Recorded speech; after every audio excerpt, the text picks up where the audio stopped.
Kubwa ya wakulima katika kaunti ya West Pokot ama Pokot Magharibi wamenufaika na mafunzo ya kilimo cha mazao shambani kama njia ya kuachana na utegemezi wa kilimo cha mifugo na kupambana na utapiamlo. Katika hafla hiyo iliyoandaliwa nyumbani kwa mkulima mmoja huko Kamito, eneo bunge la Kapenguria, kwa hisani ya shirika la Ripple Effect, wakulima waliahidi mabadiliko ama kubadili mwelekeo wa kilimo na sasa wanategemea mazao ya mashambani kukidhi mahitaji yao ya kila siku.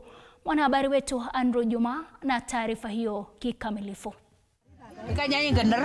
Katika juhudi za kuhakikisha kwamba kaunti ya Pokot Magharibi inapambana na swala la ukosefu wa chakula ambalo mara kwa mara huchangia lile swala la utapiamlo, shirika la Ripple Effect limeweza kutoa mafunzo kwa wakazi wa eneo hili la Kamito.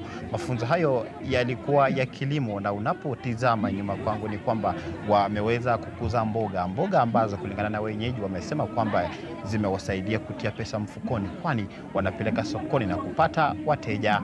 Wakati wa kiangazi sana sana tulikuwa tuna waste time, tunakaa tunaenda moshene, lakini saa hizi wakati wa kiangazi ni wakati wa kuharvest hiyo dry matter, green matter, alafu ndio tunatengeneza mahali hapa. Tunaongea na wakulima ambao wanafanya kilimo biashara kupitia kwa mboga kwamba wanaweza panda sehemu kidogo, lakini sehemu hiyo izalishe mboga nyingi waweze kufika sokoni. Tumeweza kufundisha wakulima teknolojia kama vile ya kutumia magunia kupanda mboga, teknolojia ya kutumia mbolea vizuri, teknolojia ya kulinda mchanga ili uweze kuzalisha chakula kingi katika eneo hili.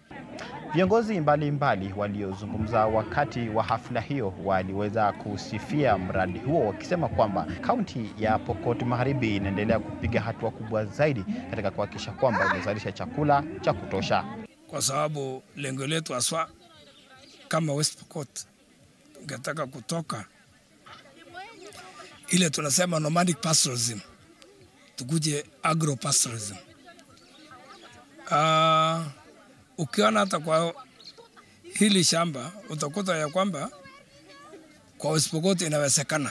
Tuna mbinu na mikakati ya kufunza wakulima ili wawe na uwezo wa kuhimili maisha yao, ili wawe na chakula cha kutosha, wawe na lishe bora, wawe na mapato ya juu, ndio waweze kuendeleza miradi zao.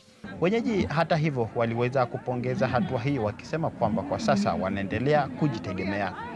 Andrew Juma, TV47 katika kijiji cha Kamito, kaunti ya Pokot Magharibi.